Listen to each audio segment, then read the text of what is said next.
should be back in, hopefully.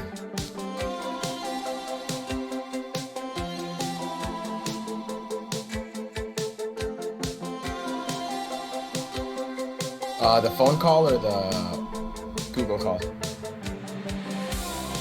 Okay, I can read it.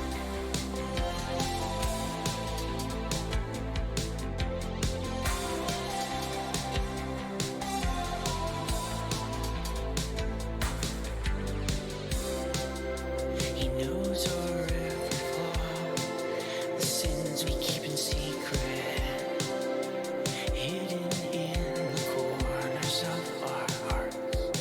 When the blood of Jesus Christ washes over broken lives, we shine like diamonds. We are radiant. We rejoice, for we have been reborn. We shine like diamonds, covered in forgiveness by His blood, innocence restored, now and forevermore.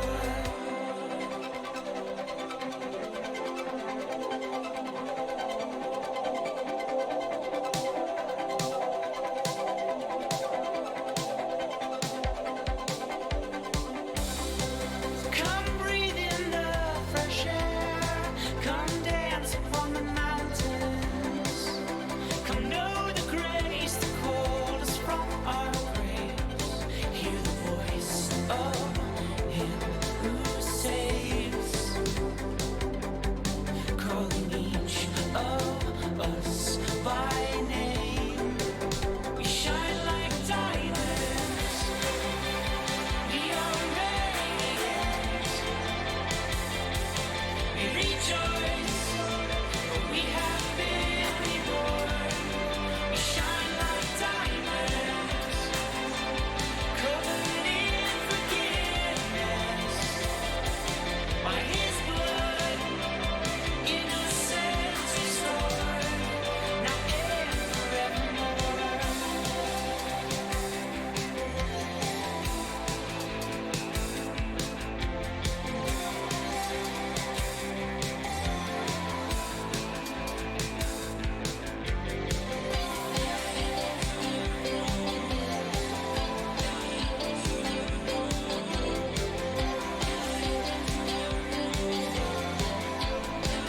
We shine like diamonds. We are radiant. We rejoice, for we have been reborn. We shine like diamonds, covered in forgiveness by His blood, innocence restored, now and forevermore.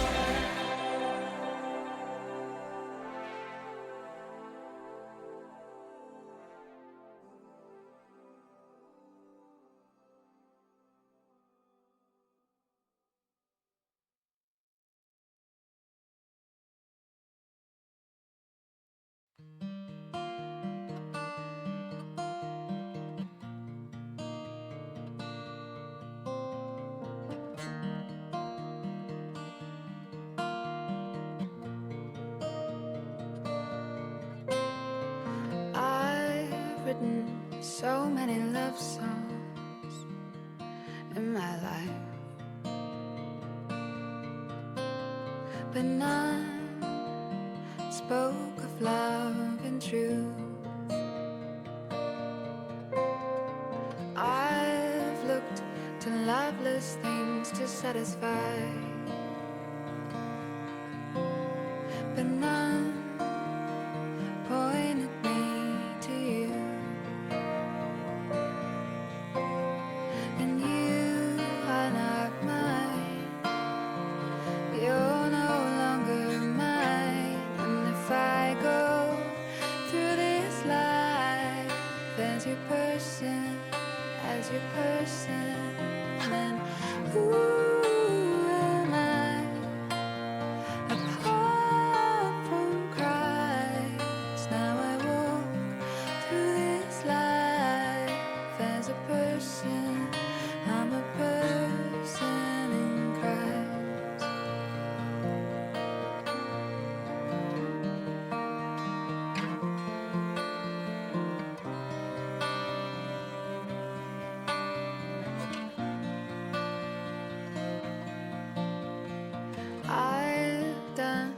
so many wrong things in my life, but none could free me from my pain. Indulged in selfish sin to gratify, to free, but only to enslave. And you are not mine, you're no longer mine. And if I go through this life as your person, then who am I apart from Christ? Now I walk through this life as a person. I'm a person in Christ.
I got the devil on my throat, I got blood on my hands.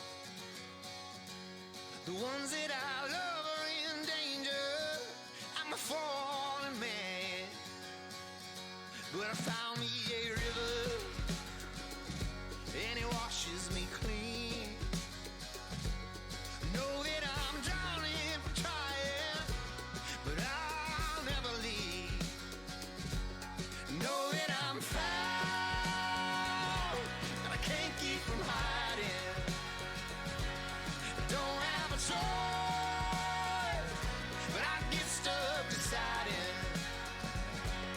I am a man in need of a constant revival. Jesus, come quickly, I need you for my survival.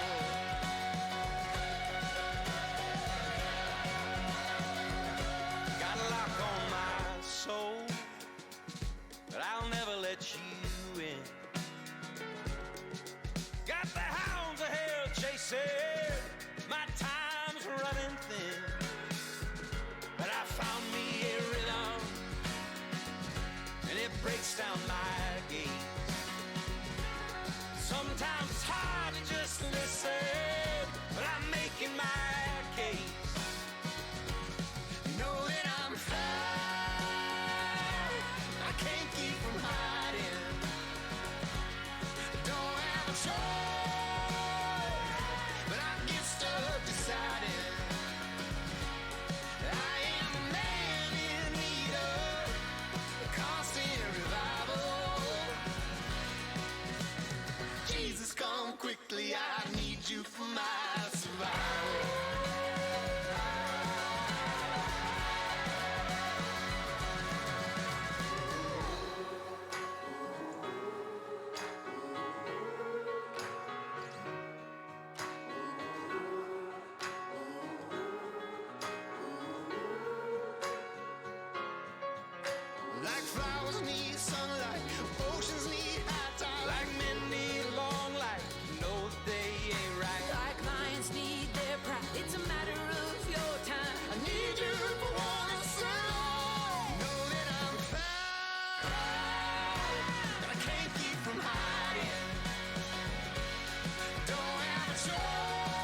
Alrighty. Good morning, everybody. I'm going to click these things off so we can see everybody. Here we are. Good morning. Welcome to Waypoint Coffee Corner. It is a fine Saturday morning here in June, and on June 27th. Today, I am excited to have my good friend here, Joemel Delossantos. Did I say it right? Did I get your last name right, Joemel? Oh, 1 second. He can't hear me. Here we are. Now he should be able to hear me. There we are. Can you hear me now, Joemel? I'm sorry, what was that last thing you said? Can you hear me now? Yes, I can hear you loud and clear. Excellent. Man, I'm still getting used to all these technical difficulties and all these types of things with hosting. No worries. I just made the stupid mistake of having Twitch audio on, so I heard you coming from two different places at the same time, and I was just... That is the worst. Yeah. Well, let's do this. Let's do a fresh restart to the podcast. I'll cut everything before we're good. Ready? Sounds good. Good morning, everybody. Welcome to Waypoint Coffee Corner. If you were here at the beginning, you got to see some of the background of what it's like to host a podcast and to have technical difficulties and try to remember which is on and what is off. And this is my buddy Joemel Delossantos. Hello. Pastor over at First Baptist Church of Spring Valley. He and I work together at Urban Youth Collaborative. We met even before that, just generally in ministry here in East County. It's a good time. I'm excited to have you here on the show. We're going to be discussing and having conversation. If this is your first time here at Waypoint Coffee Corner, if this is your first time here on a Saturday morning, welcome. If you've been here for a few times, welcome. We are glad to have you. Basically, what Waypoint Coffee Corner is, it's a ministry of La Mesa Village Church. It's a part of Waypoint, which is our youth outreach at La Mesa Village Church. And once coronavirus hit and we couldn't really meet much, we needed to figure out a way to stay connected. So we started doing a bunch of stuff on Twitch. Yeah. Waypoint Coffee Corner is one of those things. Coffee Corner, the idea is that me as a pastor, and Joemel, I know you feel the same way, we often get into really cool situations where we are sitting across a table from someone in the corner of a coffee shop, either metaphorically or literally. We're sitting across the table from one another, and we get to share conversations and have conversation about just life and a broad spectrum of things. So the idea of Waypoint Coffee Corner from the get-go has been to have those conversations in a more public setting so that more people can kind of eavesdrop, for lack of a better term. You are allowed to throw things in Twitch chat. You're allowed to ask questions as we go along. I'll work them in. Basically, I am the host. You guys are the guests, and we're here to talk to Joemel. So, awesome. Joemel, I'm excited for this. This is going to be a good time. I've heard Joemel. I'm excited as well. I'm heard Joemel that you sound like a New Yorker to some people. Yeah, I don't know where that came from. I think it might just be the speed. I don't think I have the accent or the wit or the savvy by any means. I think it's just the speed at which I talk when I get excited. That a New Yorker himself said that I sounded like one of his own. So that was a compliment, I think. I don't know. Yeah. You know, I mean, you're a man of many cultures, accidental or intentional. Sure. Yeah. There we go. Excellent. So let's get started. We're going to ask some kind of general questions to kind of wet the whistle a little bit, get us going. Crack the back, right? And got to crack the knuckles, get things going. Yep. Joemel, how do you like your coffee? Do you drink coffee? Yes, as a matter of fact, I do drink coffee. We had a few interesting conversations about the topic because we recently discovered that we are almost counterparts in the coffee subculture. Now, I will admit I'm not nearly as big of a coffee connoisseur as Mike is, but I guess, on the spectrum, I would fall a little closer to Mike's end. I do like my coffee. I drink it black. I prefer Americanos or just straight up a pour over, something simple. It was a journey for me. I think like a lot of other people, I think I started with like the creamy mocha frappuccinos. Your Java chip fraps, dude. Yeah, the Java chip fraps. Yeah, there was a journey, and then slowly working my way down to the cold brews with just a little bit of sweetener. To now, I have that palate, just black coffee only. But I think we have a different taste as far as the way we like our roasts. Okay. If I remember the last conversation we had, I'm not a very big fan of the light roast that you get at a lot of third wave coffee shops. That like really almost like soury, those like just sour notes that you see at a lot of like those really hip third wave joints. Not my favorite, but you see, I'm a little bit strange. Okay.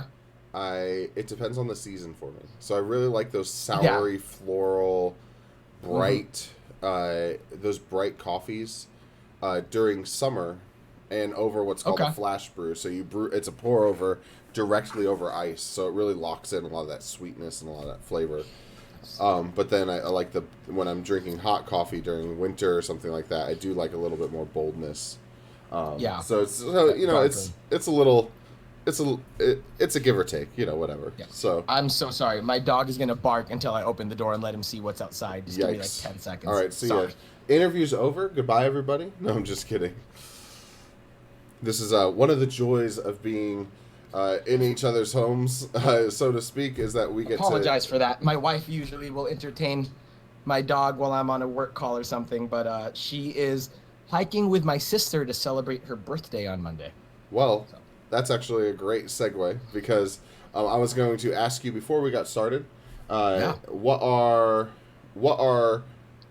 some of the important things to know about Joemel? And one of them being your wife, obviously. Yeah. So what are some things to know about Joemel here in this setting? And before we kind of get started in some of the more nitty gritty, what do people need to know about you? Cool. Well, I mean, I think you've already touched on like my highest identities being, my faith. Proud to be a proud Christian, youth pastor. But of course, the identities below that. I am married. It's been such a long time.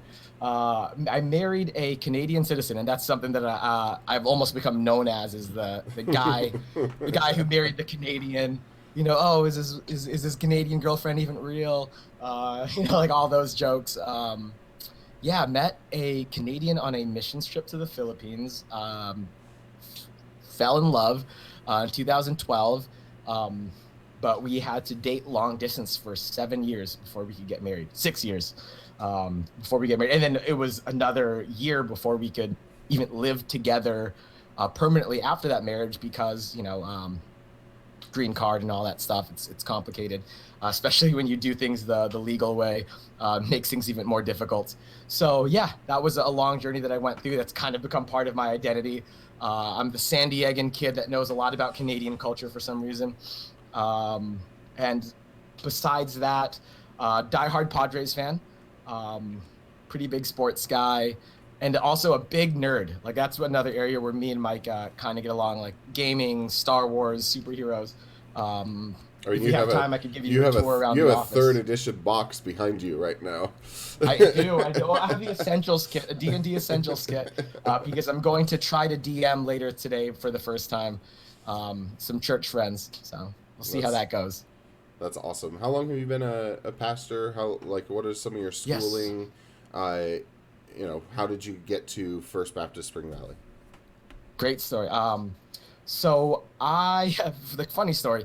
I went to seminary right after high school to do just like a 1-year Bible program. I had no intention of becoming a pastor going out of high school. Like it was a silly joke that some people would say, like, dude, you should be a pastor. But no one ever meant it seriously. I never took it seriously. Mm-hmm. I wanted to go to seminary just because I realized I didn't know anything about the Bible. Like I grew up at a church without a youth group. We had a youth group, but no youth pastor. So we had fellowship, but no real like education. And I'm like, man, I don't know that much about what I believed. So I wanted to go to, there was a seminary that was offering like a 1-year program. I went on my 18th birthday. I just remember feeling that calling, that overwhelming calling, and I just surrendered to God's calling in my life to go into full-time ministry. Decided to stay and finish the whole 4-year degree there.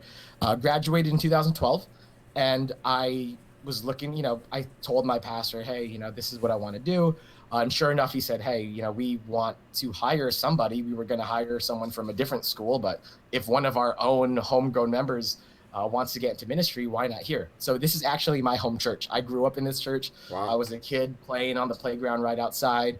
So it's, it's crazy. It's been a crazy journey. So then that's your bachelor's degree, and yes, now you live on campus, right? Yeah, that's another weird thing about my life. I live on the church campus. If I look outside, I can see like where the Sunday school rooms are and all that fun stuff. That's crazy. I mean, we could spend all day and all morning getting into your background. I hope to, just knowing you and the relationship we have, I hope to have you on more and we can get to know you a little bit. But I wanted to dive into things. Sure. The purpose of this chat, or the purpose of this conversation, is a learning exercise for people who might not have some of the perspective that we of the people that we've had on for the show. So before we get started with that, I want to address everyone in the chat. Make sure that you ask any questions. If anything comes up, just type them in. I'll work them in. You ask by typing them into Twitch chat, and if you have any questions there, just shoot them away. Also, you feel free to click the different links, join our Discord, Facebook, follow us, etc., etc., and we'll carry on from there. So, Awesome. Joemel. Yes, sir. Race is a huge issue that we are dealing with today, right? It is. It has been, as we read in the Word, race is an issue. Has been an issue for thousands of years, right? It's been going on for a long time, but right now it really seems like we are at the crux, right? We're at a turning point, at least in American culture, as it has to do with race. As we look back over history, there's been various points where race issues have taken a significant turn, and it seems to be that we are at one of them right now. Yeah. I wanted to ask you, as a Filipino pastor, as a minority pastor, how has this impacted you, your ministry? How has this impacted your heart, either personally or the group of people around you? Like let's just open that can of worms and we'll start there. So what is it like being a Filipino pastor, a minority pastor? Sure. Wow. How's it like being specifically speaking again? Like the only. Yeah. Do you feel it at all? Definitely. No. One of the first things that comes to my mind, specifically myself, you're asking as a Filipino American, are you familiar with the term model minority? I am, actually, but maybe you could expand upon it for our listeners. Sure. So one of the interesting perspectives that a lot of Filipino Americans, Asian Americans, but I would say Filipino Americans experience greatly is this term called model minority. Filipino Americans, if you know anything about the history of Filipinos in America, the Philippines was, was a small Southeast Asian nation that was just captured by different countries, and we were just constantly like enslaved and under occupation of just other nations for the majority of our history. And even before then, as a nation, the Philippines is thousands of islands, very small country, small population, but we speak hundreds of different languages. So nationalism has never really been a big thing in the Philippines, if that makes any sense. Like there was one small group of Filipino hardcore nationalists, and they were just like shunned in history as radicals. Like we were always taught, because of our oppressors, like you don't have like your nation is whoever is capturing you at the moment, because the central location of the Philippines is it's right in the middle of Southeast Asia. So Right. the reason why I'm kind of giving that history lesson is to kind of tie that into why my experience is so different in America today. So, the U.S. liberated the Philippines multiple times. And then during World War II, when the U.S. started bringing in Filipinos from the Philippines and saying, hey, come to our country, people joining the military. That's why you hear the stereotype that like every Filipino dad was a sailor for the U.S. Navy, because that is very, pretty true. They brought in teachers, they brought in sailors and soldiers, and when you bring in a minority, and you bring them in willingly, and you bring them in asking for the best they have to offer, family units, full family units, what you get is you get a minority of people that the white man can, the white American can point to and say, see everybody else? They seem to be doing fine. We're not racist. We seem to like them. And there's this, that's why the term model minority, and why, to tie that into the question, pastoring a Filipino-American church, this is the difficult thing. I'm not a senior pastor, I'm a youth pastor, so I don't have, like an authority over everyone at the church. I pastor over other teens, but I do have an influence. I engage in conversations with, adults in the church. And one of the most difficult things is we bring in the topic of race reconciliation, specifically about Black Americans. And maybe even the same thing can be said about Latino Americans, but specifically Black Americans. Black Americans did not have the same history. They did not willingly come to this country. They do not know their native language. They do not know their native flag. They were brought as slaves, and they were not brought in as complete family units. As a matter of fact, systemically, we've made it difficult for them to stay in family units. So it's unarguable that it's apples and oranges of a comparison. But one of the big struggles in the Filipino-American community is a lack of empathy. Okay. It's a lot of Filipino-Americans look at Black Americans and think to themselves, well, they speak English. They don't have a funny accent. They know this culture. What's wrong? What are they complaining about? I seem to be doing fine. White people are nice to me. They don't look at me funny when I walk into a grocery store with a backpack, because of, again, it's a lack of empathy and just a different history. So that's kind of a long answer, but it's the first thing that kind of came to my mind as you asked, like, what is that experience like? So for me, like, yeah, have I experienced racism? Obviously to a much lesser degree. Filipinos, I would say, are one of the most privileged minorities in America because of our history. We were just like this little brother that came into this country, and we said, hey, come in, be the model minority. Like, show everyone else how it's supposed to be done, this, so to speak. And it's always been, like, I feel like I need to check my privilege in this country. But of course, there have been those microaggressions, undoubtedly. But I feel like right now it's a time where we're realizing that a lot of other people have it a lot worse. So I don't know. Does that kind of answer? Oh, that's great. I mean, I think that, we're here gathering your perspective, right? I think that, Sure, yeah. in a lot of ways, I see, I see the effects of that model minority, right? Like, you could see it in, like, the jokes people tell, right? You could see it in just how things are at least here on the West Coast. I know things are different in different areas of America. We live in a very large country as well, so like there's difficulties there. Do you find that you get lumped in with all Asians, right? Or is there a way to stay as Filipino? That's a great question. It really depends on what part of America I'm in. It's like I remember when I went to seminary, not too far from here, but it was the first time in my life where I really met people who didn't understand what a Filipino was. I actually grew up in East County, and in East County there's not a lot of Filipinos in the Spring Valley area, so I was definitely a small minority there.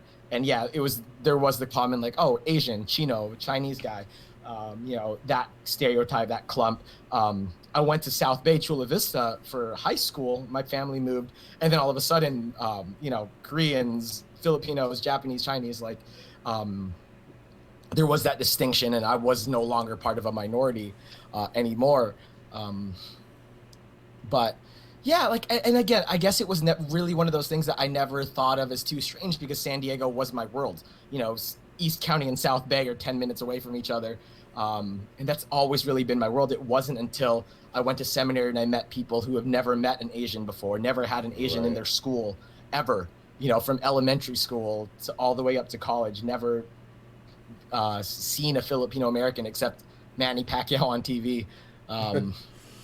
Yeah. That's crazy.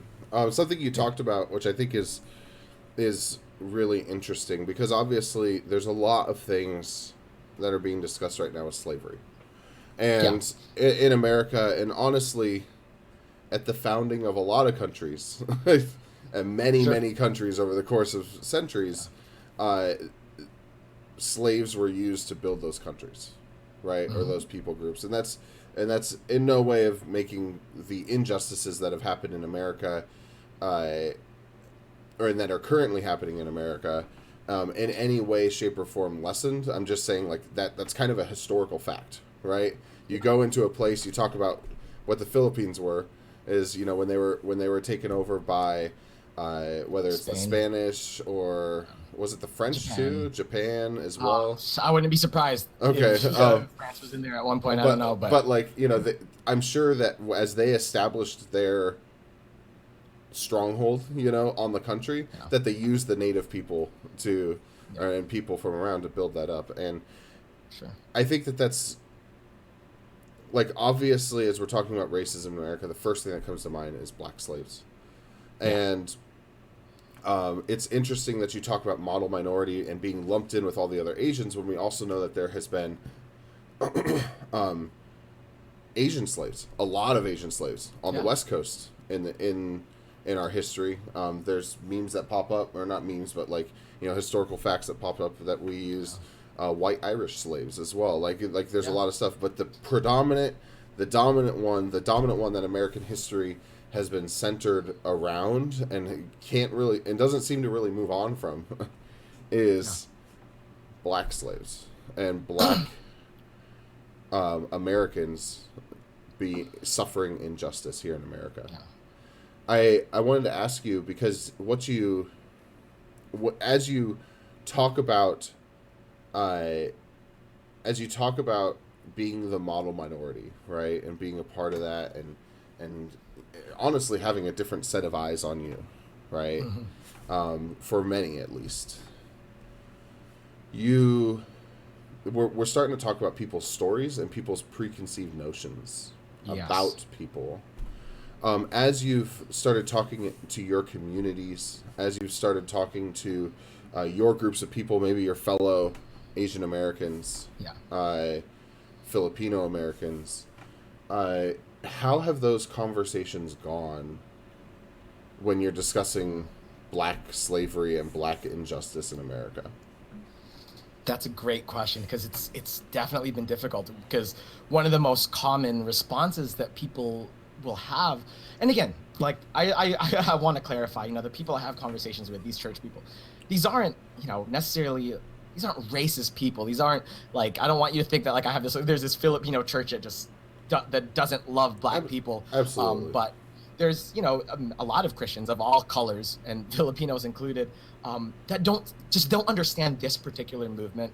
And a lot of it is because of the rhetoric and because of different organizations that paint different images of different things. But so we have these conversations with Filipino Americans who love black people, who love black lives, but don't understand this movement, don't understand or have a hard time empathizing with what systematic racism, because that argument comes up. Well, I get that slavery was bad, but that was hundreds of years ago, and we had slavery hundreds of years ago. We were all slaves. We're all victims of slaves. We're doing okay. And again, it's always, and it's that basic Christian principle of humility. And just because you're doing okay doesn't mean that no one else is hurting. It doesn't mean that you earned it, right? So there's this common thing. Well, we seem to be doing okay. Why is that? And the thing that I always bring up is this: is me and my wife, we recently had a conversation about our last names and where they came from. And the reason why I'm saying that is just think about this. If you're a Filipino American, you can have that conversation, even despite slavery. And we can trace our lineage back to when our slave owners changed our name.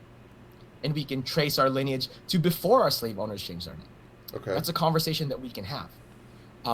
We can have a conversation about what language did our parents speak, what tribe were our ancestors a part of. Those are conversations we can have because those are parts of our heritage. Now, when you speak to an African American and you engage, and again, it's a big thing, is a lot of us don't even want to have those conversations, Mike. Like, we don't even want to engage in that conversation because it makes us feel uncomfortable. But when we do have those conversations, that's why we're having these conversations right now, because exactly. we need to have these conversations. Exactly. But when we have these conversations with Black Americans and say, like, where does your last name come from? Then that's where you see how slavery has affected Black America, because the average Black American has no idea how far down the line, right? Where their last name was changed, where they came from. Their families were separated. They were never taught the importance of a family unit, right? Like, from the slave owners, because they were pulling their family units apart. So you say, like, well, it's been hundreds of years, why aren't they getting over it? Because the effects are still there, man. Like, the effects are still there. Like, the effects of not having heritage, not having roots. Like, you can point to again, Filipino Americans as an example and be like, well, why are their family units so strong? Well, because we kept ours. They let us keep ours. They let us stay together. We know our last name. We know our unit. And I'm surrounded. Like, I can find 100 other Delosantoses that are, connected by blood in the United States and tie everyone together. But having youth pastored in Spring Valley in a predominantly Black community for such a long time, I engage in these conversations with a lot of Black teens, and a lot of them don't have that same structure and support system. And I can think of 100 other relatives. I can, I can find hundreds of other relatives that I can trace back to that will support me, that will provide for me, that if I can't make it, like, they'll help me get through college, they'll help me, whatever. So I think it's just prideful to say, oh, well, we were both slaves. It's the same thing. We got over it. I think the evidence is really clear that the effect is still there. We just have to engage in those conversations. But it's just really difficult. Man, I feel so many things as you're discussing this, ranging from just the sheer empathy that you have, and the heartbrokenness. I think what really impacts me is your conversation and your points about knowing your last name, right? Yeah. Like, and I'm not saying I understand this fully at all, but my grandpa was adopted, and it was a closed adoption. Like, I don't know anything kind of beyond that. I have, other family, grandparents that I can trace things through. But that feeling for me has always been like, I wonder what's on that side, like, I wonder what's back there. Now, imagining, like, okay, I could trace back to, they came over on this ship, but that's it. And that happened 150 years ago, right? Or that happened, 175 years ago or whatever. Like, like, that hurts, right? Like, that's like, man, like, sometimes we feel like in America, man, our history is so short. We talk to someone from the Mediterranean or, from Europe, or, man, our history is so short. But, like, part of what we're struggling with is that for as long as Black people have been here, they haven't been able to establish a history, right? Yeah.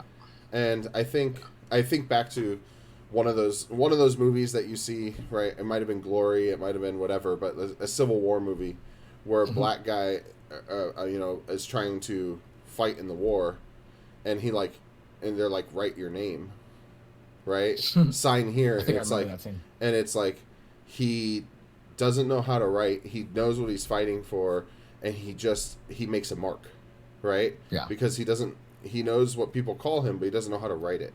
And I think of like those like that moment really sticks out in my mind because there's like, as you talk about being a model minority, right, which has been given the privilege of going to school and doing all these different things, we look at like the history of withheld education in America for black people because of their background as slaves, right? And that image just sticks in my mind.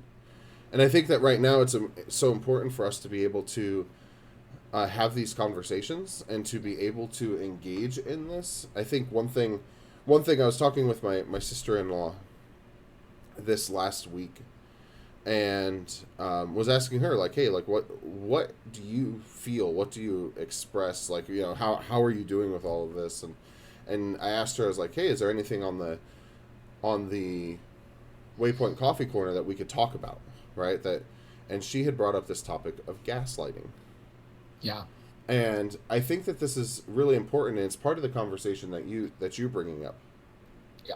Is this idea of gaslighting. And I think in a lot of ways, the conversations that I'm seeing are filled with, have a lot of gaslighting associated with them. And I know my sister-in-law, for example, was feeling this. And she's, for those who don't know, my sister-in-law is, man, I'm going to butcher this. Her ancestry comes from Trinidad and Tobago. So she's black through that. She has, you know, beautiful curly hair, very natural, like just like all those different things. And as you're talking about these things, gaslighting has been on my mind this last week. And as we were talking, I was like, man, Joemel would be a good person to talk to about this, because what you're talking about and what is embedded in a lot of the conversation, and not all at all, but like what's embedded in a lot of the conversation is, as we're hearing these black stories, there's this kickback to it. Oh, it's not that bad. Or, oh, we don't have slavery today. Right? Or we, you know, like, but we fixed all that 70 years ago. Martin Luther King fixed all that, right? Or Rosa Parks or Susan B. Anthony, like, they all fixed that, right? Like, and I'm sorry, so like, I wanted to go on this tangent, right? Like, that's like, all these people fixed it, right? And when I said Susan B. Anthony, I didn't mean Susan B. Anthony. Sorry, that was women's rights. But I mean, still pertinent. We have these movements, right? We have these movements where there's these big moments of change, and then as black people are telling their stories,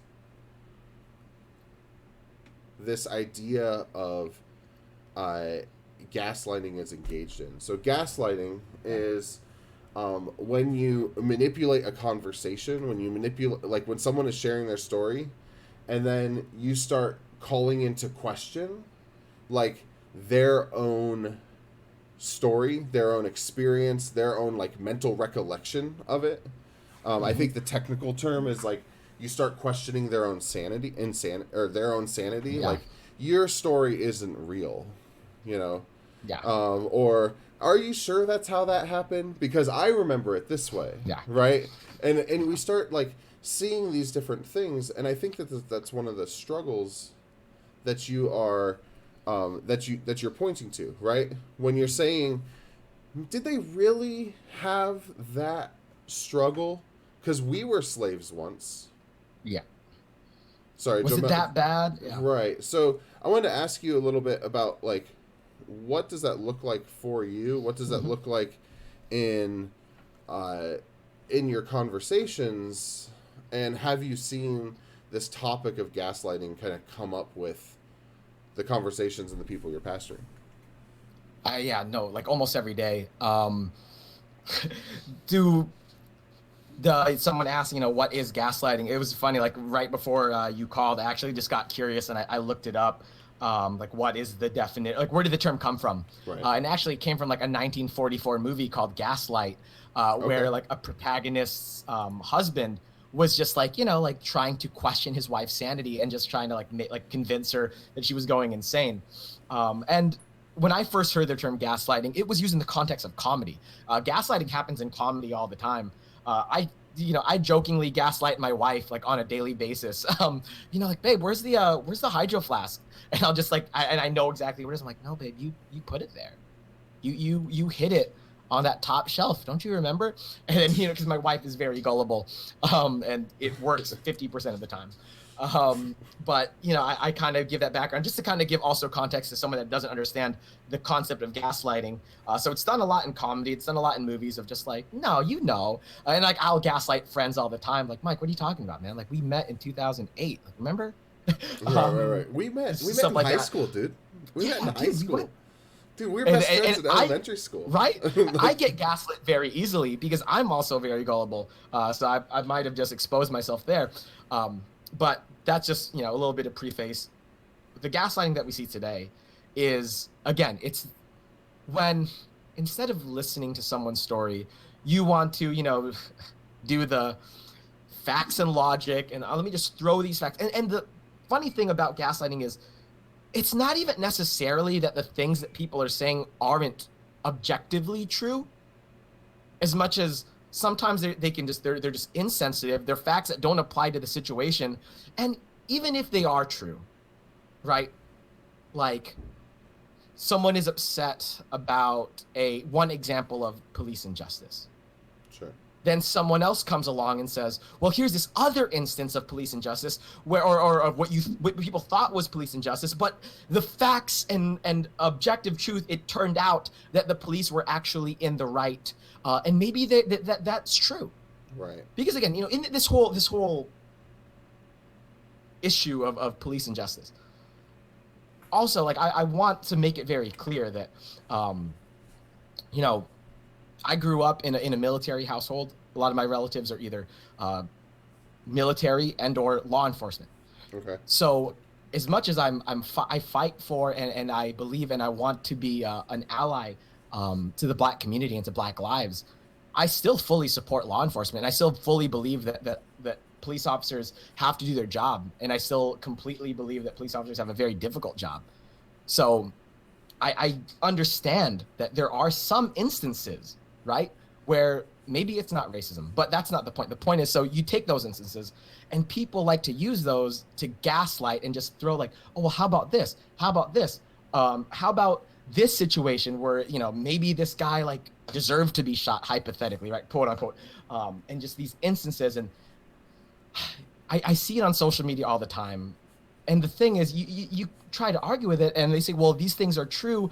But the point of the matter is, right now, what Christians, and I can only speak on behalf of Christians. What non-Christians do, I don't think they would listen to this podcast, and I don't think they would listen to me for that matter.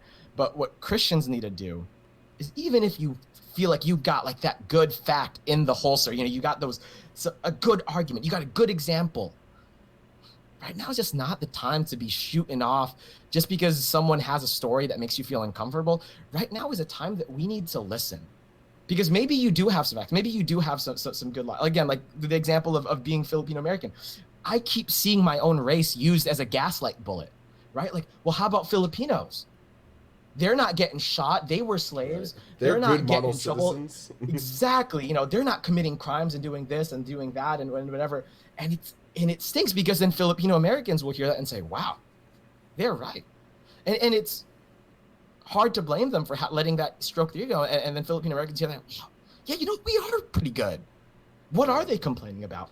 And then it breaks my heart when I see my own people not showing empathy because, we had our ego stroked by the white man, and it was just like, you guys are great. You guys are great. Yeah, we are great. Geez, yeah, everyone else that's complaining is an idiot. And I keep saying, well, praise God that we had a blessed history. Praise God that we had, that we have our family units. Praise God that we have all these things. But the whole Christian message is that even when we're blessed, we have empathy and have love and grace for people who aren't blessed. And people say, well, what if they're wrong? Even if someone is wrong, and this is maybe a controversial point, Mike, but even if someone is saying something or they're sharing a story and maybe their story isn't the wrong, maybe someone's misled, maybe someone has their facts mixed up. Now is not the time to say, well, boom, boom, boom, you're wrong, shut up. Now is the time to say, okay, well, like Jesus was constantly asking questions to sinners, right? Like, just look through the, like, he's constantly asking questions to sinners, and he doesn't cut them off. Right. Even when what they have to say is nonsense. He will eventually, offer, sin no more. He will eventually offer, truth. But Jesus was a listener. He was a question asker. And if you look at the New Testament, I mean, and you compare how many times Jesus asked questions to how many times Jesus preached sermons at people, and then compare that to the average American pastor, myself included, there's something's off, right? Right. Like, the amount of times that Jesus engaged in conversations, like, so much more than the amount of times that he just preached at people. And I feel like that's what gaslighting is we feel, or some people feel like they're justified because maybe some of the things I have to say are true. Doesn't mean that just gives you a green light to shut down hurting people Oh, no, sorry, I didn't mean to cut you off. No. I love, I can tell you're a pastor because you walked us from point A of how people are interpreting things, right? And how people are dealing with things all the way through to what should we do, right? And I think that's right. It's hilarious because it's just such a pastoral technique. I think I wasn't trying, I promise. It's part of who we are, man. It's part of who we are. I think your synopsis was fantastic. What is so obvious, and like when we see people gaslight, right? And the thing that frustrates me is when white Christians, I should say, utilize Black Americans to affirm their stance on why they shouldn't change. There's the video a couple of weeks ago of a young conservative Black woman who basically was completely gaslighting George Floyd by questioning his character. Yeah. Right? And like, I know you and I talked about that at the time, and that was one of those things that was like, okay, I don't care if this guy was the worst thief of thieves, he shouldn't have died in the street being suffocated. Right? Like that's just how that is. But what happens is even in those small instances of, like, it's often related to gaslighting, right? It's often related to, this person made an 18-minute video and really questioning George Floyd's death and, why he's not a martyr and all that stuff. And it's like, okay, pause, right? When you start questioning this, you're starting to take away from what the bigger issue is. Yeah. Right? And I think what is so important in this conversation, right? And we're not going to be able to have a full in-depth conversation on gaslighting, right? Like one of the ones that I've heard that just like rips me apart, right? Is when a young Black person gets told, "Well, you were never a slave." Oof. And it's like calling into question, like, it might not look direct, but it's this whole thing of like, well, you shouldn't feel hurt because you weren't directly whipped, right? Or you weren't directly picking cotton, or those types of things. And it's like, wait a second, like you're questioning, you're calling into question whether or not this person should even feel the hurt and the pain of systemic injustice towards them because of their skin color. And we are not clinical psychologists, we are not trained. We've taken psychology courses, but one of the things that you talked about at the end there was so important, which is, listen, if someone's bringing this stuff up, if someone is bringing these things up, it might not be said perfectly. It might not have all the facts, you know, like associated with it, etc. Right? But what we do know is that there's hurting people out there. And like there are fellow Americans, black people, specifically right now, are hurting right now. So we need to listen, and we need to. And this is the my undergrad, my bachelor's degree was in communication. We need to listen to the message, and a little bit less of the semantics. Now there is a time to jump into the semantics, right? There is a time to do this, but what we do need to do is we need to listen to the message, and what the message is that there's a group of people that feel targeted in America, right? And we need to be careful when people start throwing out, well, there's, you know, there was only nine black people shot and killed by police in 2019, right? We need to, but like, when we bring that up, we are doing an inadvertent gaslighting, because what we're doing is we're saying that's only 9 out of 365 days of the year. Right? We're trying to belittle it, and what ends up happening, and this is the comm major in me, is what ends up happening is the message is we're feeling oppressed. And then when you say, okay, well, only this amount of people died, or this many more white people died, right? But I'll tell you right now, as a white person, most white people that I've come across don't feel like if a cop were to drive behind them on the freeway, that might be the end of their life that day, right? And that isn't to speak against cops. I think that's a whole nother conversation. I support the justice system as it was designed. Yeah, absolutely. But like we have to be careful that when people come up to you and say, well, what about this, this, and this in my history? That we can have a little bit of sensitivity to say, well, between the lines, right? I'm afraid of getting shot when I go to 7-Eleven or getting detained when I'm going to 7-Eleven. Whereas me, I'm going to go get a Slurpee, you know, like those types of things where we see the examples and people start firing off like these facts, so to speak. That are often one-sided facts, right? But they start firing off these facts that may or may not apply. And what we're doing is we're taking away the story, and we're calling into question, especially for young black people. Imagine being a 16-year-old today, a 12-year-old today, trying to navigate the fact that, like, I was just given this skin color. That's just how it is, you know? And calling into question whether or not they should even be feeling hurt from these things, because of how we're approaching it. And we as Christians should be the most empathetic. Yeah.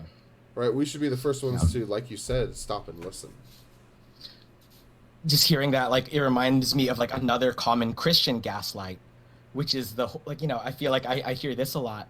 Of, well, you know, let's stop making things a race issue. It's a sin issue. It's a gospel issue. Let's just share the gospel. And which, don't get me wrong, like that's, you know, a great, you know, piece of advice.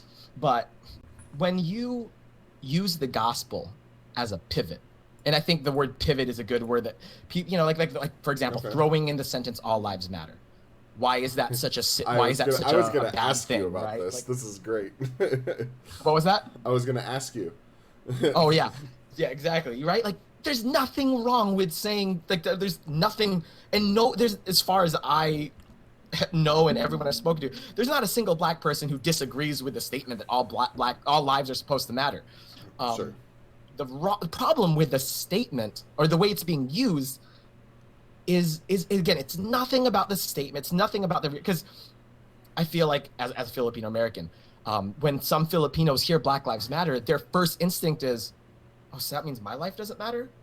Because we make it about ourselves.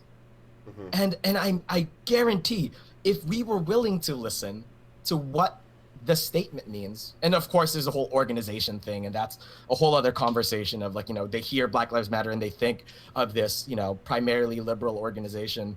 But that's not what it means to everybody. And I would argue that in 2019, sorry to interrupt, No. That in 2019, and maybe from, a little, like, before that, in the years before that, if you said BLM or Black Lives Matter, people thought of the organization. But since all this stuff happened, I think that people are starting to have that, like, oh, wait a second, Black Lives Matter means something else.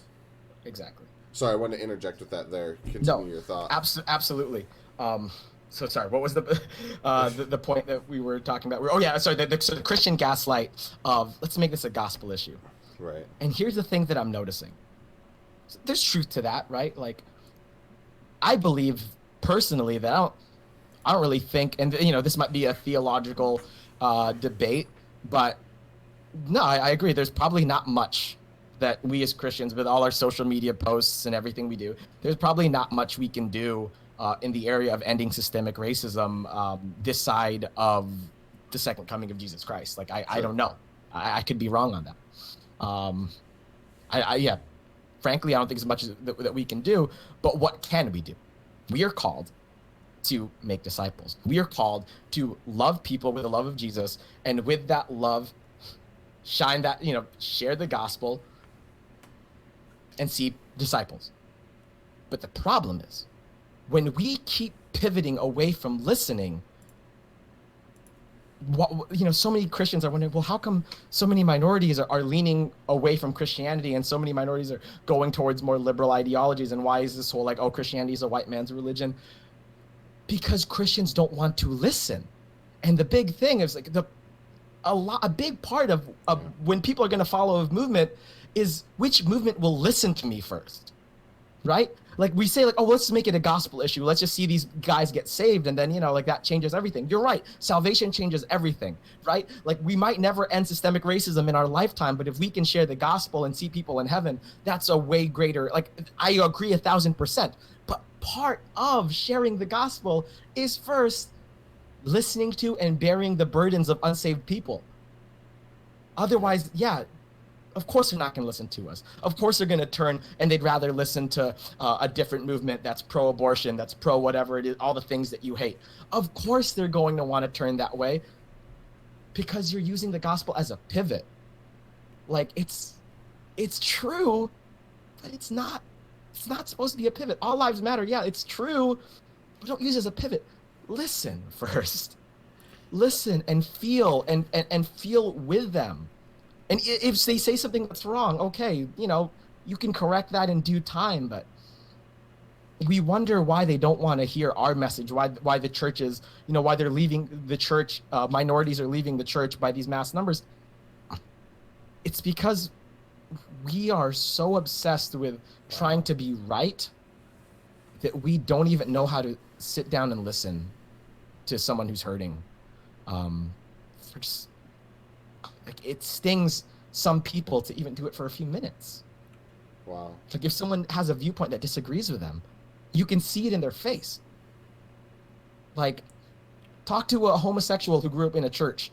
Like, watch them have a conversation. See the look that some Christians have once they hear the word homosexual. Like, we can't even listen for 5 minutes to hear where they're coming from.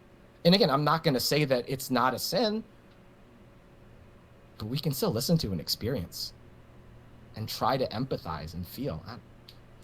I think I see you getting worked up, so I'll start talking a little bit. I'm so you gonna can calm down now. a little bit. I think what you're talking about is you're actually touching on two different subjects, and I think this is really interesting because I've been wrestling with this idea of there's a lot of Christians that we know that are able to say aborted lives matter, right? Yeah. Or there's a lot of Christians that we know that say sexually trafficked lives matter, right? Yeah. Or even more, in others who are, women's lives matter, right? Mm-hmm. Why is it so hard for us to say Black lives matter, right? And I think that there's two things that you brought up that are embedded in what you were saying, and I want to highlight. Is first, we can say Black lives matter. We can say that. And we can say that while also saying aborted lives matter, trafficked lives matter, women's lives matter, etc. Right? We can say those things. Like we can say like Black lives matter, But like, if you were, say, at a pro-life walk, or you were at, you know, a traffic life walk, and your sign said, "All lives matter," right? That would come across. You're doing the pivot that you're talking about. Mm-hmm. You know, and like, yes, it's true, and it's accurate. All lives matter. Police lives matter, right? Sure. Like, we have to be careful. We should stand for the against the injustice, right? I think that is biblical. I think that is clearly displayed in God's word, right? We should stand against the injustice, but we should also be specific about it. And I get concerned that I've even seen Christians go so far as to say white privilege is now racism. Right? And it's like, okay, let's back up for a second. And that's a whole other conversation, and that's part of this conversation. And you know, I'm okay saying these buzzwords, right? Yeah, Mike, I'm not even white, and I think I have white privilege. Like, that's funny. Like I'll address my white privilege. Like, well, but I'm just trying Yeah. not to open too many cans of worms, because we'll just be here all day. Exactly. But I just wanted to throw that out there. But like, when we say all lives matter in response to Black Lives Matter, what we're saying is get in line with the rest of the lump, right? Like, we're saying I have some other lives, and we don't realize this, but like, there are other lives that I care about, right? And I'm going to put you in with the pile of all the other lives I care about. Yeah. And that's honestly one of the more forgiving ways to look at it, at least in my opinion. But right now, Black lives are hurting. Yeah. Right? It's been shocking to me to really start internalizing the narrative, because it's not just Civil War and then there's some Jim Crow stuff and then Martin Luther King, right? But like, even I watched a documentary on Netflix called 13th this last week, and like, even just seeing how the prison system works and how it was specifically targeted, and different laws were written in certain ways to target certain people, like, and specifically Black people or minority people. We have some issues we got to address. So like, let's be careful not to lump everyone in all together. Let's address the issues. Let's be advocates. Let's be Christian advocates for things. But let's also do it well, right? Let's also address the things that are on fire right now. Yes, there is a problem with aborted lives in America. Yes, there is a problem with trafficked lives across the world and in America. And the same goes for aborted lives, and the same goes for other minorities. Right now, we're dealing with a problem with Black lives. That doesn't mean it gets 100% of our focus, but we need to focus on it. That's why the saying is there. If everything was hunky-dory and everyone's okay, then sure, all lives matter, right? But like, we can't say both. We can't say aborted lives matter and trafficked lives matter, but Black lives, that's not one I can get myself to say, right? Because these are hurting people groups. Yeah. And the other part of it that I thought was really interesting of what you said, and I wanted, like, the thing that I think is hard, and maybe you can comment on this too, but the thing that I think is hard when we say Black Lives Matter is because now we have to face and listen to uncomfortable stories. And I think, and it costs us something. And this came to mind, like, as we were talking, I'm processing this, right? It costs us something, because we don't have to go and listen to, we can almost create the narrative, and we can pre-process it when it comes to aborted lives, right? Or we can pre-process trafficked lives, right? But when we're saying Black Lives, now we have a bunch of stories we need to listen to. And I almost wonder if part of the thing is what you were saying is we're hard listeners. We're not listening well. What, like, does that resonate at all with you? Maybe I'm off base. Right now what I'm thinking about is like, again, there's no argument that both of us are very much pro-life, right? But what does it cost us to think about aborted lives? I don't know about your personal history. Me and any partner my wife never had an abortion. Sure. So frankly, for us, it is very easy. It costs nothing for us to hear these stories because we've never done it. It doesn't make us feel guilty at all, right? Like there's no guilt. There's no, like it doesn't change anything about the way that we're going to live our lives. We never had an abortion. We don't plan on having an abortion.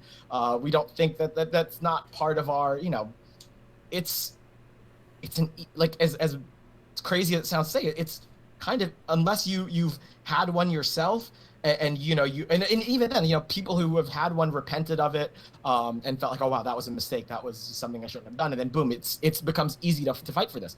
And why do I mention this? Well, when this whole thing happened, Mike, when this thing started, maybe 5 or so years ago with Trayvon Martin, and some of those other instances, I again growing up with a lot of police members in my family.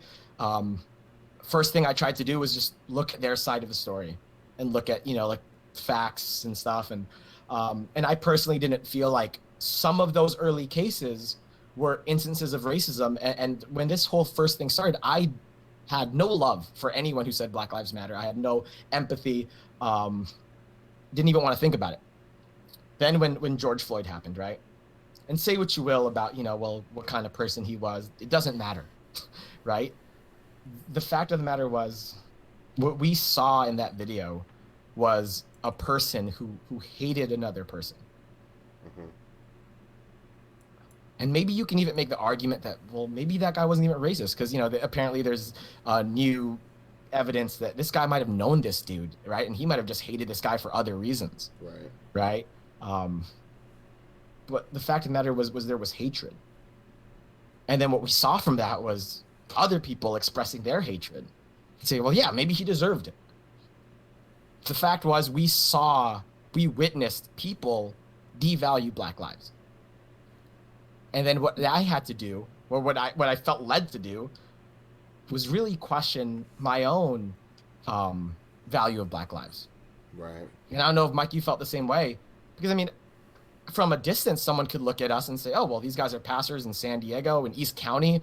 They pastor Black kids all the time. There's no way that they could have a racist bone in their body. And that's something that ticks me off. I read some people say, people who are dismissing this whole issue say, I don't have a racist bone in my body. Like, I'm sorry, but stop. Like, I am a person of color. I have tons of racist bones in my body. That's why it's painful. That's why I need to address them. That's why I needed to repent. And that's why I'm still needing to repent. So if I still have racist bones in my body, I still have sinful racist thoughts. Like, of course we all, it is utmost unchristian pride to say, I have nothing to repent of. I don't need to hear about this issue because I'm not a racist. Stop. Let's talk about processing through some of this stuff. And this is we'll save a COVID conversation for later, but let's talk about processing through Sorry, this. yeah, I think it's we're good. Pushing time. We're good. I can keep going. It's up to you. I'm good on time. My wife's not even here. She's hiking. Hey, here we go. And we have a question in the chat. I'm going to get to that as well. But it was once told to me that, or it was once expressed to me, and I think this truth is so valid, is that when someone says something to you, if it's 100% invalid, it's easy to brush it off. Mm-hmm. Right? If I try to insult you, right? Or if I try to come at you, Joemel, and I call you a purple dinosaur, you're just like, lol, no, I'm not a purple dinosaur, and I carry on. That doesn't hit you and it doesn't sting you, right? Mm-hmm. If I came to you and said, or if you came to me, we'll put it this way, and you said, hey, Mike, here's all this area where you're exercising white privilege in your life and you don't even know it. Ooh. Right? I can't laugh it off like if you call me a purple dinosaur. Right? You know what I'm saying? Like, like I can't laugh it off because because it hurts and it stings. Yeah. And what I'm seeing is a lot of these reactions to hurting and stinging that are indignant, right? That are, no, I can't be racist. I like barbecue, you know, like, you know, or so, like, you know, something like that. I like fried chicken. I have black friends. I have black friends. Yeah, exactly, right? And it's like, and if your response is immediately to go, if your response is to immediately go, I'm defending, I think that's time for us to take a pause. Yeah. Right? And if our response is defense right away, we should go, wait a second. That should be a red flag for us. That should be a warning, you know, check yourself before you wreck yourself, you know, like exactly, because something makes you feel defensive. Right, because like you said, like we want to think the best about ourselves, but like honestly, we as Christians are constantly fighting we are constantly fighting the old man, right? We are constantly fighting the old sinful self that Paul talks about, putting off the old man, putting on the new man. And we have to recognize that like our sinful selves is still being sanctified. We are not perfect. And that we could have racism in us. We could have, and we have sin inside of our hearts that is being cleansed and like through Jesus Christ's perfect blood is covered, but is still being rooted out, right? There's this process of, yes, we're saved, the salvation, but there's still this process of sanctification, right? There's this justification for our sins and it's covered by Jesus, but there's still this process of that sin being rooted out of our lives, right? We see that all throughout the Bible, whether it's talking about maturity, whether it's talking about sanctification or holiness, or like things that we're supposed to do, right? So I think first off, like in our own Christian walks, we should be careful when we see ourselves. We should have those, whatever way we need to be able to sense it, we should be able to sense and notice, hey, I'm getting defensive here. I probably need to pause and take a look. Right? That's right.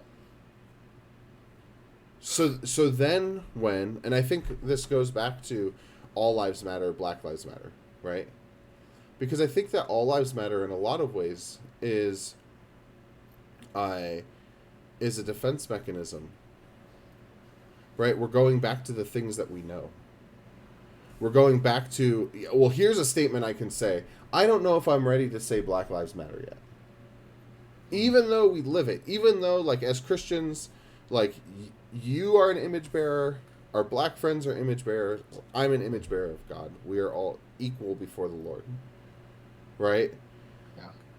Even though there's this thing, I think we're, like, one of the things that I see is that Black Lives Matter, All Lives Matter starts becoming a defense mechanism. Mm-hmm. So first I want to gather your thoughts on that. I want to gather your thoughts on recognizing sin in our lives, right? Mm-hmm. And recognize and like how to deal with it. And I kind of want to get into just a little bit of like counseling, because that'll also get into this question that we have of like, how do we recognize and how do we recognize truth? How can we say the truthful statement, Black Lives Matter, when it's become a phrase for an organization, Black Lives Matter, right? So like you know, I want to move towards that because that's one of the questions that we have. But you know, like, so like, how do we first recognize this, and then how do we get ourselves to the place of being able to say blank lives matter, right? But in this case, Black Lives Matter. How do we get ourselves to say that, to that phrase? Yeah. And then what do we as Christians need to do to be able to affirm truth, right? What do we That's as tough. Christians need to do to be able to affirm truth, to be good, and to use buzzwords from culture, to be good allies, right? To be truth allies, in this whole conversation. What are your thoughts on that?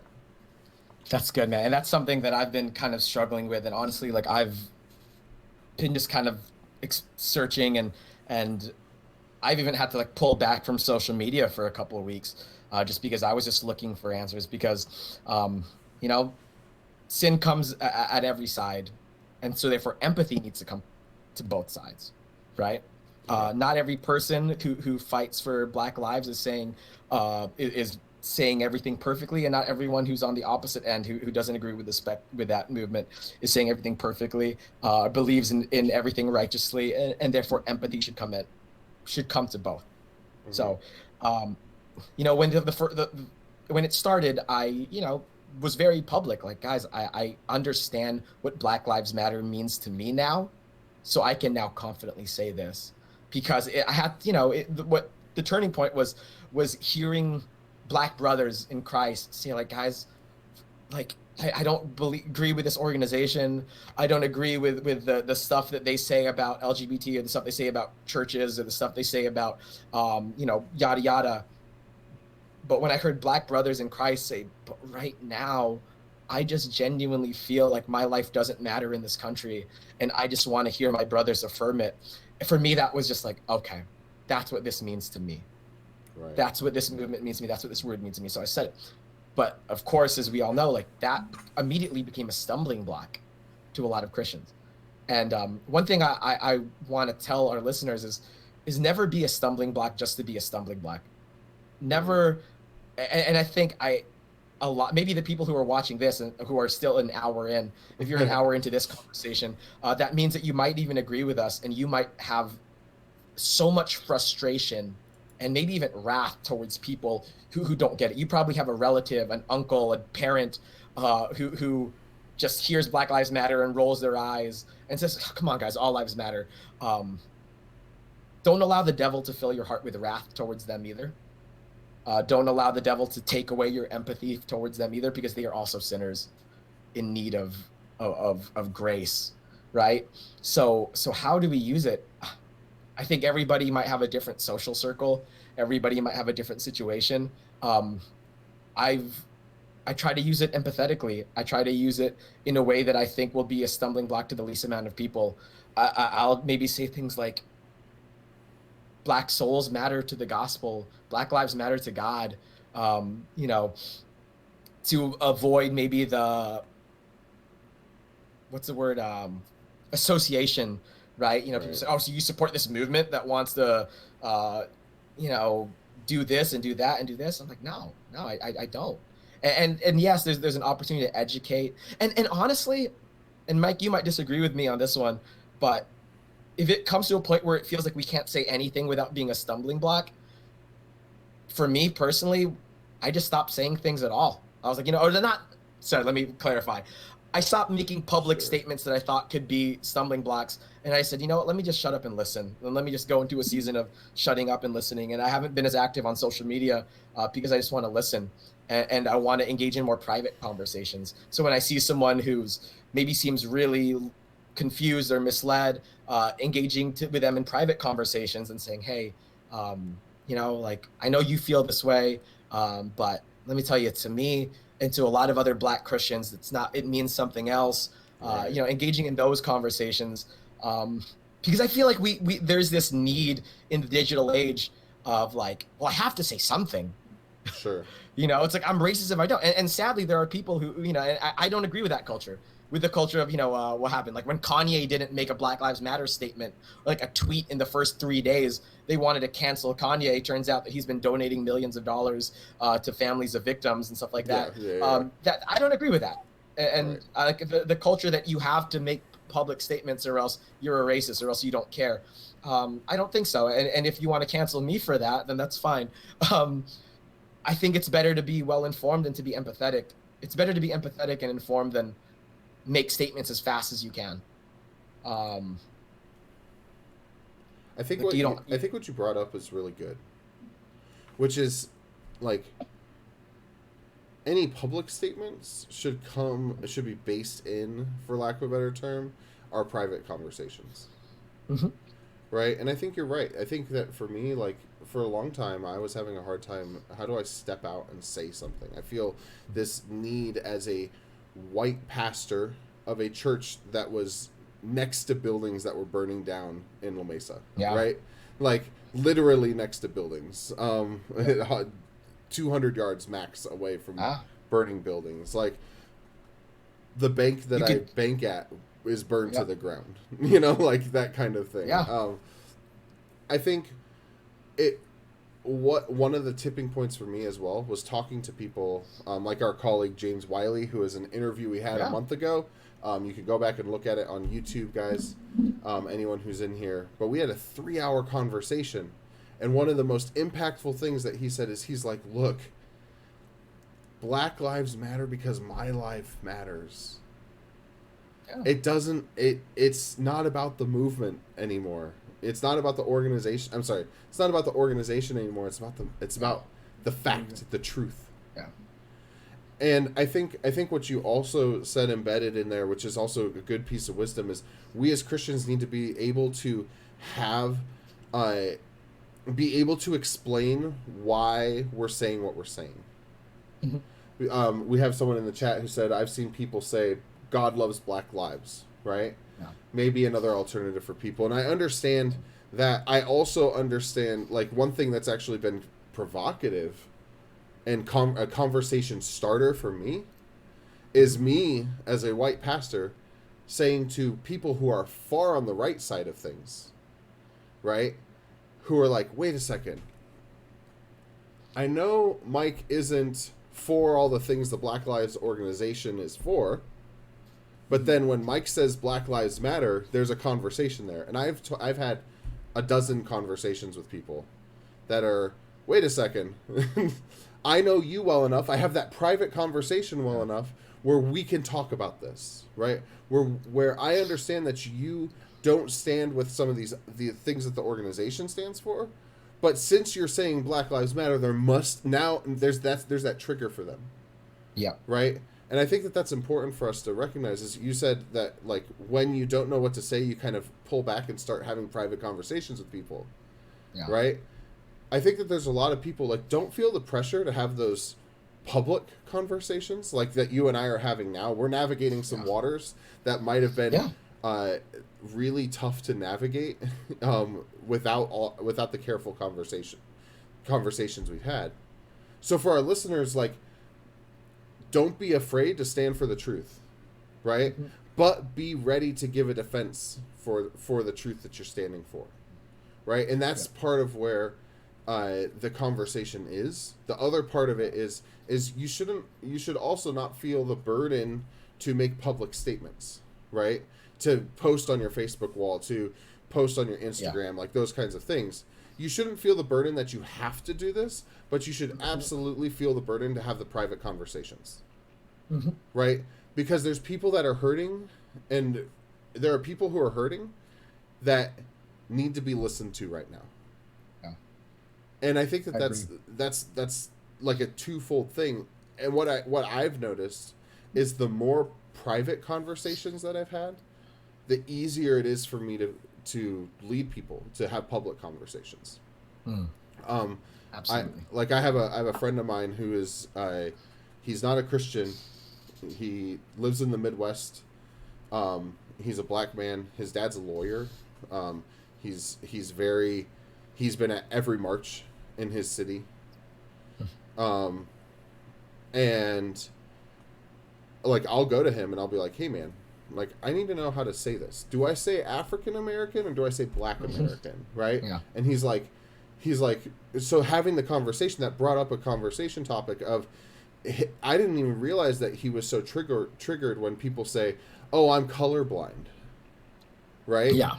Like, you know, those types of things. Like, I didn't even realize when people say, oh, I'm colorblind, like, that we're default washing everything, right? Like, oh, I assume that you are into the same things that I'm into because I'm colorblind. Well, no, like there's different cultures that are into different things. That's okay. And when he said that, I was like, wait a second. That's so true. And those private conversations have led to me being able to have more of these public conversations, and even led to this point of having a podcast like this, where we can discuss these funky things, and I can step out in confidence. I can confidently say Black lives. I can confidently say Black Americans because I've talked to enough of my fellow Americans who have an opposite skin tone as I do, right? That have said, no, please say Black lives. Please say Black Americans. And maybe that's not a place that you're at yet, right? Maybe that's a place that our listeners aren't at yet. But understand that, like, when we say things like African Americans, for example, they understand what you're trying to do. We're just not accomplishing it as best as we can. Because one of the things that I think was interesting, again, not to reveal too many of the private conversations, but, like, to call back to what you were saying before, it's easy for you to say you're a Filipino American, right? Because that's your country. But Africa is a continent, right? And, you know, it'd be different if we said, you know, Congo Americans, right? It would be different if we said Nigerian Americans or those types of things, but we can't, right? Like when we talk about Chinese Americans, like that's a thing. When we talk about Japanese Americans, when we talk about Filipino Americans, when we talk about you know, Mexican Americans or Latino, kind of actually has a similar thing, but oftentimes we still can trace back to Cuban Americans, Puerto Rican Americans, etc., etc. Right? Most of the time we can. But when it comes to Black people, they, like, in America, my ancestors came over on a ship as a slave. Yeah. I don't know what country that came from. You know, like, having those conversations in private and realizing that, and then being able to discuss with the people and talk about the truth of these matters has been so important. So for me, I can pretty comfortably and confidently say Black Lives Matter, because and then I shouldn't say rehearsed, but in my head, and like I can add the stuff to it. Black Lives Matter because, and then I can finish out the sentence, and it's very obvious that I don't mean the organization. Yeah, right. Exactly. I love what you said about just having conversations and to know the struggle, because one thing that came to my head while you were saying that was, you know, I've met people who say, I do talk to, you know, like people who have these arguments, or not arguments, but disagreements over these issues, and I've heard people say, I've talked to Black people and they all think that this is stupid too. Right. You know, like I you know, I watched the videos, and you know, and I have a Black relative who's very conservative, and you know, he thinks this whole thing is dumb, and don't get me wrong, and I don't think we should ignore their voices either. I don't think that they have nothing positive to say, but one thing that tells me too is, and I want to phrase this correctly, but maybe we need to check our social circle if we don't have a single legitimate friend who sees things differently than us. Like if we don't have a friend that we can listen to, and that is, I think that's another big issue, is some people, because everyone just speaks off of their social circle, and I hear a lot of people say, like, all the Black people I know think this movement's ridiculous, and I saw these you know, and I know Black people who had their businesses destroyed, and that's a very legitimate thing too, of course, you know, like their business matters, their whatever, but I just think that's something to be said, is if you don't have anybody in your social circle, somebody who you love and you care about, who's hurting and feels this way, that doesn't mean that it doesn't exist. That means that maybe you need to spend some genuine time in prayer and in self-examination of, like, who is my social circle? Like, why do I not have, you know, Black friends who see things differently? Right. You know, I think what you're saying is so important, and probably a good topic to end on, right? Is that self-reflection. Who is in your Yes. social circle? Because we see the effects of this everywhere, right? Because we see the effects of the white person who will only post things that agree with their worldview, especially if it's a black person that agrees with their worldview, Oh yeah. right? Or we see people. Another thing, like I talk about this with a lot of my youth, a lot of the youth that have grown up in church. When they get their first job, they're like, "Man, everyone cusses so much," you know. And it's like, Yep. well, if you had like some friends outside of your circle, your Christian bubble, right? If you had some friends outside of your Christian bubble that maybe weren't Christian, or maybe or just very different than that, then you would realize that like cussing is kind of a default for a lot of people, for like more people Majority than of the, you know, like, you know what I mean? Like, and it's all about having a diverse perspective in your own life.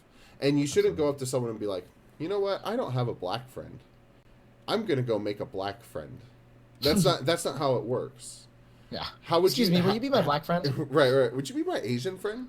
Because here's the problem with that is that, well, then you only listen to that voice specifically. Yeah. On that worldview, right? But the problem is like, you might be my Asian friend. I mean, I have more Asian friends, don't get me wrong. But like, No worries. but you might be my Asian friend.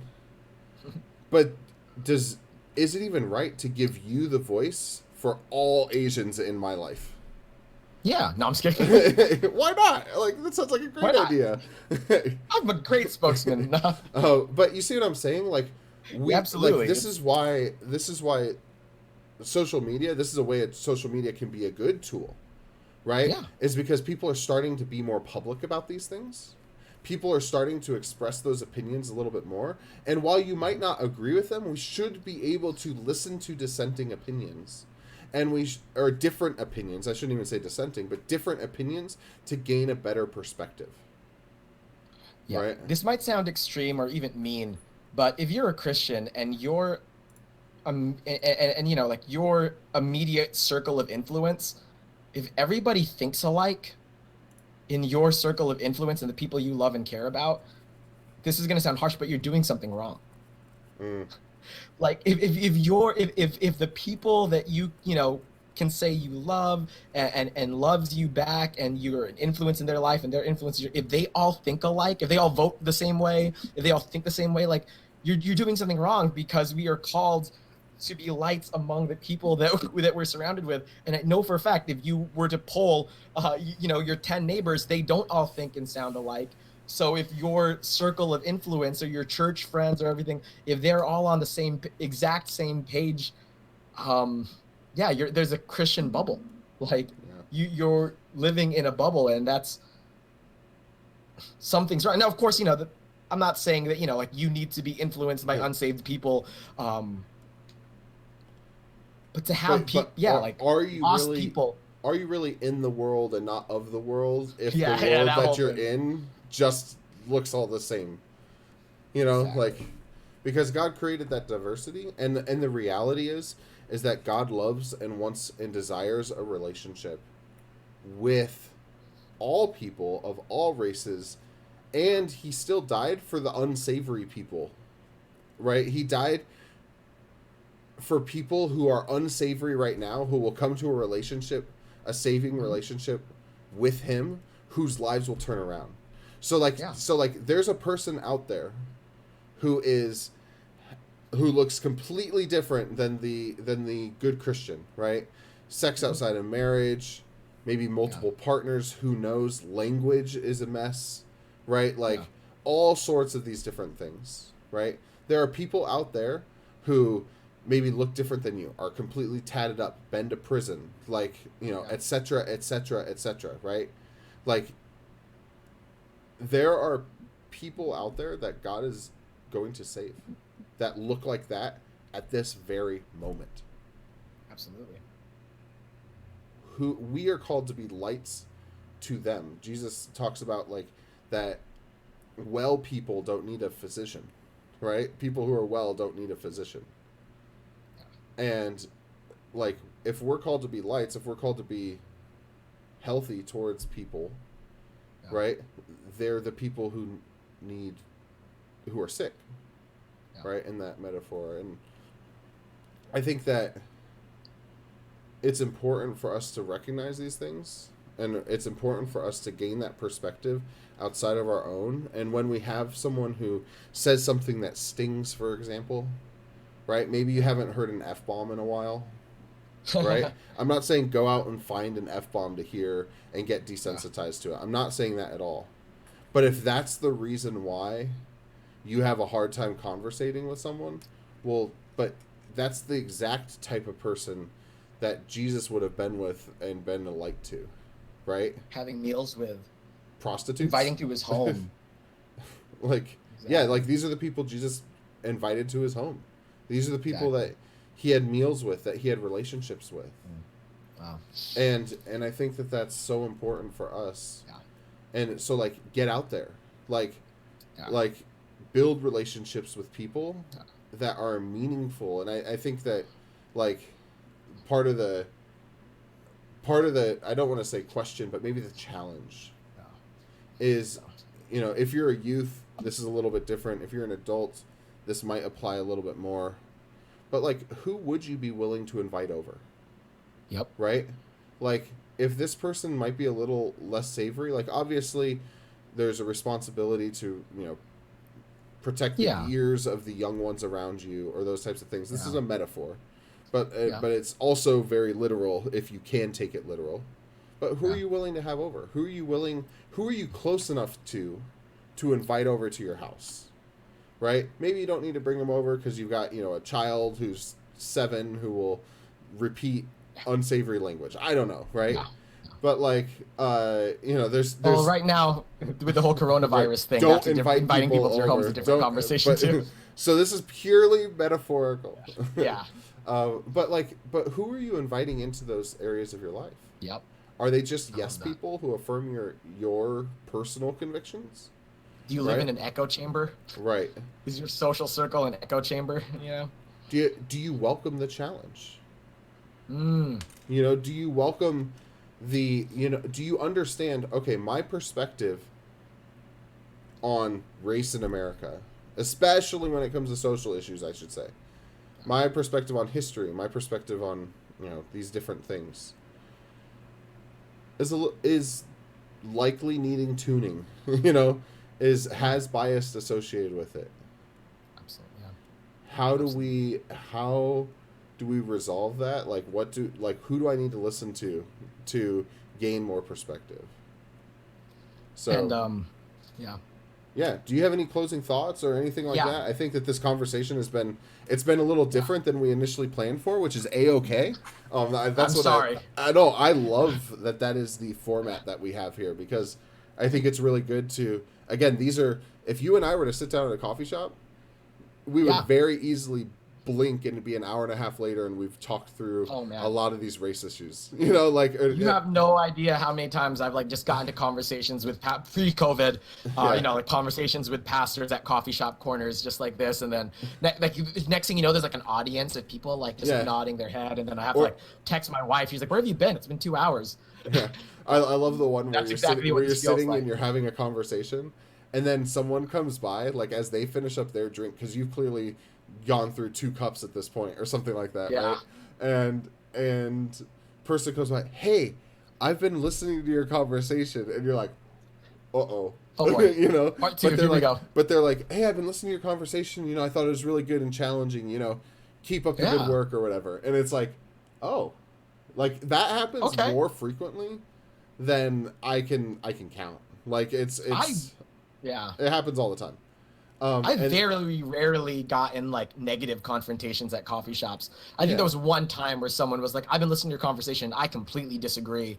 Like in the many conversations, I'm a 99% extrovert, like you know that. So I get into many coffee shop conversations, and it's only happened one time in my life. But yeah.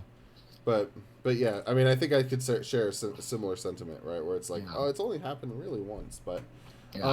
But it's closing statement. Yeah.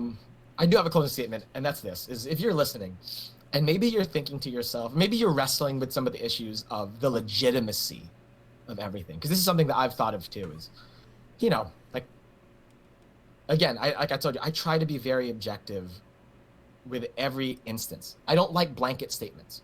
I don't like the idea that, you know, like that we're going to live with a filter that the cops are probably always going to be wrong and racist. And I don't want to live with a filter that the unarmed black guy was probably doing something he shouldn't have been doing every single time. Umbrella statements are never healthy. We need to look at every instance with an individual lens and look for facts. And if it turns out that there's solid evidence that proves that a police officer was acting out of line and acting based on race, it should be condemned. And if there are instances where an unarmed black person or an armed black person did something that anyone would have gotten shot doing, I think that there's, you know, something to be said in those instances as well, to speak up and say, well, no, like, you know, as a police officer, he had to do X, Y, Z. But I'm saying that to say this, is that maybe you're struggling with this movement because of the legitimacy. And that's one thing I've thought of too, is what is every, you know, like everything I'm doing as far as what Black Lives Matter means to me and what I'm investing into the movement. Would I regret it if someday, X amount of years from now, it turned out that maybe a bunch of these things proved to be illegitimate situations? Like, let's say, hypothetically, I'm not saying that these things are true, but let's say hypothetically, it turns out that George Floyd's murderer wasn't a racist. He just wanted to kill George Floyd.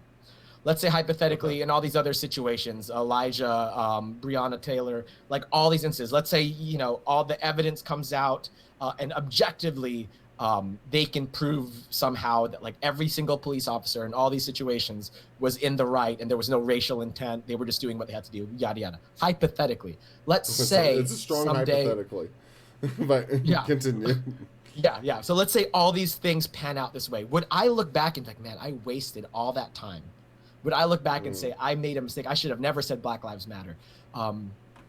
No.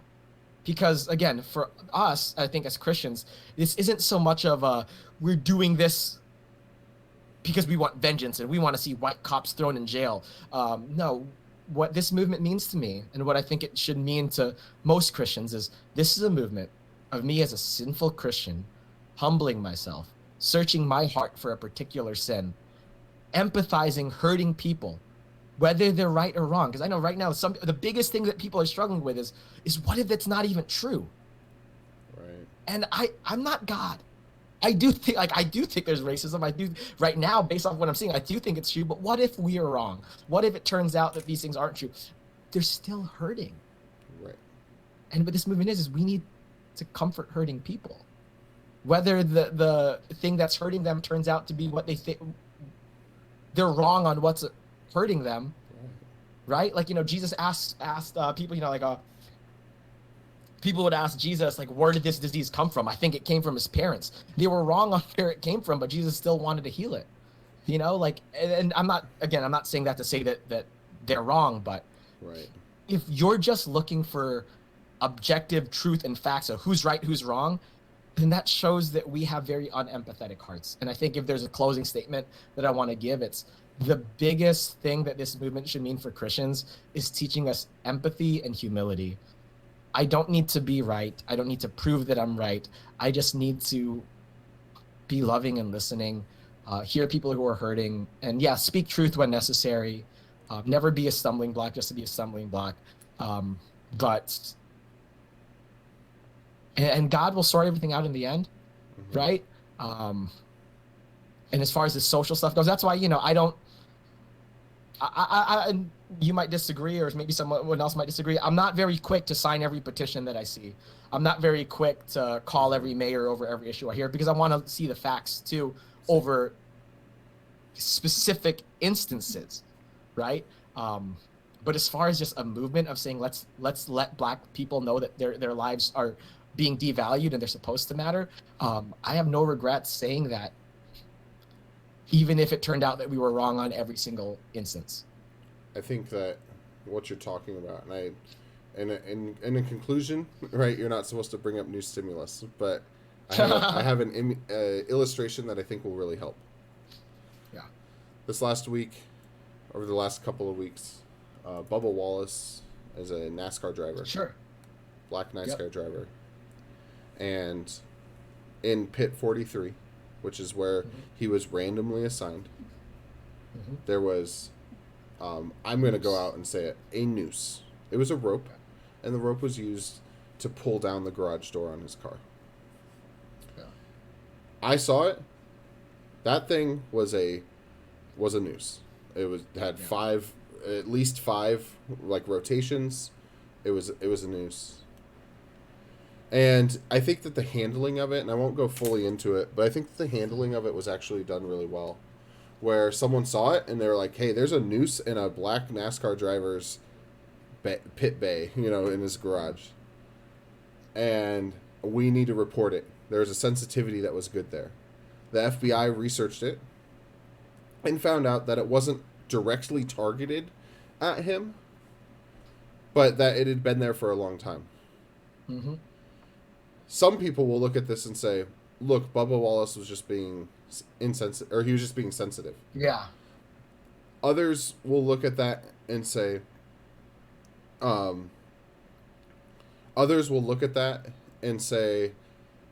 look, it's no big deal, right? Like, whatever. Or I've seen people compare him to Jussie Smollett.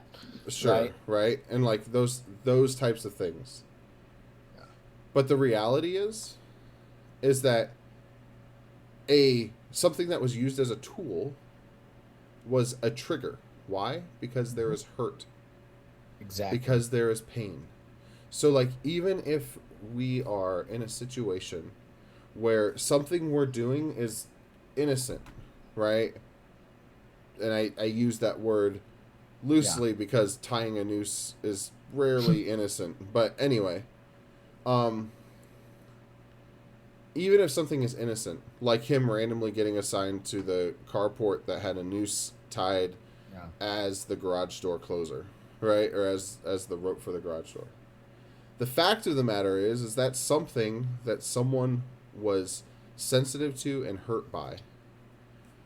We as Christians, and as you were saying, like when someone's saying, hey, I'm hurt, I'm sensitive to this, we should say, okay, how can I listen? How can I care? Exactly. Let's pretend racism ended in 1965 with the Emancipation Proclamation, and June 19th was the last day that, or June 18th, I should say, was the last day that slavery felt racist. Yeah, that racism was legal in America, right? Let's pretend that, okay? Yeah. The reality is that yes, it's been 150 years. People are still hurting. So let's go listen to those stories. Let's go have those conversations. This hypothetical is also a little ridiculous because that is not the case. But that is, and if you want to contact us and and have more, I don't even know what the word is. If you want to contact us and gain more perspective, or at least hear where we're finding the perspective, as people who would agree to the fact that we live in a very different case of privilege than, say, black people in America, I can confidently say you can. I'm pretty sure Joemel would too. But like, you can reach out to us. We'll point you to some resources to help you gain perspective on things like Jim Crow, on things like prisons, on and all these different things, and how racism has actively lived on and suppressed black people after 1865. Exactly. There's a lot of stuff there. So this is where I plug a couple different things. First off, if you are in here and you enjoyed this conversation, excellent. Thank you. I'm glad you were here. Make sure that you follow the stream, that you follow us on Twitch. We have, then you can turn on or leave off notifications for this channel. But we intend on having these conversations multiple times a month, every Saturday at 10 a.m. And I got my notifications on. Excellent. And then you're always welcome to join us. The point of this is to have conversations that will help church people process the things that are going on around us. So and this is a tool for youth. You're also welcome to join us. If you're a youth, we have a Discord for you. Like and follow Waypoint on Facebook. And we have resources. Waypoint is a ministry of La Mesa Village Church. You are more than welcome to get plugged in with us. We have ways to get plugged in even during COVID. We're at lamesavillagechurch.com. Joemel is over at First Baptist Church of Spring Valley. You can see his Instagram handles, how to get in touch with him. Joemel Delossantos on Instagram, and FBCSV. That's First Baptist Church Spring Valley. You might need a shorter acronym. It's an acronym, but it works. FBCSV Youth. Those will both get directly to Joemel. Joemel, it's been an honor. We'll definitely continue the conversation. I think that it's really interesting to have pastors kind of talking about these things and all that. And we still have to address the other elephant in the room sometime, which is COVID. Wear a mask, people. I'm not kidding, but I don't want to get. That's a whole other conversation. We can talk about. Yes, wear a mask. We will talk later. We'll definitely do these things. Spend some time talking to some people. The same thing. We'll say this. We've teased the conversation so many times. Yeah. Let me give. I did the opposite of what you said not to do. Don't give stimulus for a closing statement. Right. But I just want you to know I did that on purpose, just to spite you. This is the 10-minute ending. Here's what I'll say. The same way that we should be listening to Black lives and conversations about that, and frankly anyone who's struggling, right? The same way that we should be listening to those people. The same way we should listen to disabled lives. I haven't even talked about that one, right? But the same way we should be listening to disabled lives, Black lives, etc. We should also be listening to the perspective. The same way we should be listening to all these different lives, right? And then the same way that we process that information and we let it affect us, we should also be doing that when it comes to other social things like public health. So look at what the Bible says about loving your neighbor. Ask yourself, if this is true, right, what's the best way I could love my neighbor? And I am pretty sure that if we have these conversations and you really look introspectively, you will at least care about spreading germs to other people right now. Yep. That is the absolute most bullet-pointed COVID conversation we could have. We will talk about this later on Waypoint Coffee Corner. Yeah. But for now, Joemel, thank you so much for being here. Thank you for having the conversation. I think that it's really good. You brought a lot of things to look up, a lot of resources to look into. And I look forward to next time. We'll definitely be back. You and I love just spitballing with you. So it's fun. So it's a good time. So that being said, we will catch you all later. Adios, everybody. Thank you so much for having me, Mike. Thank you so much for listening, everybody else.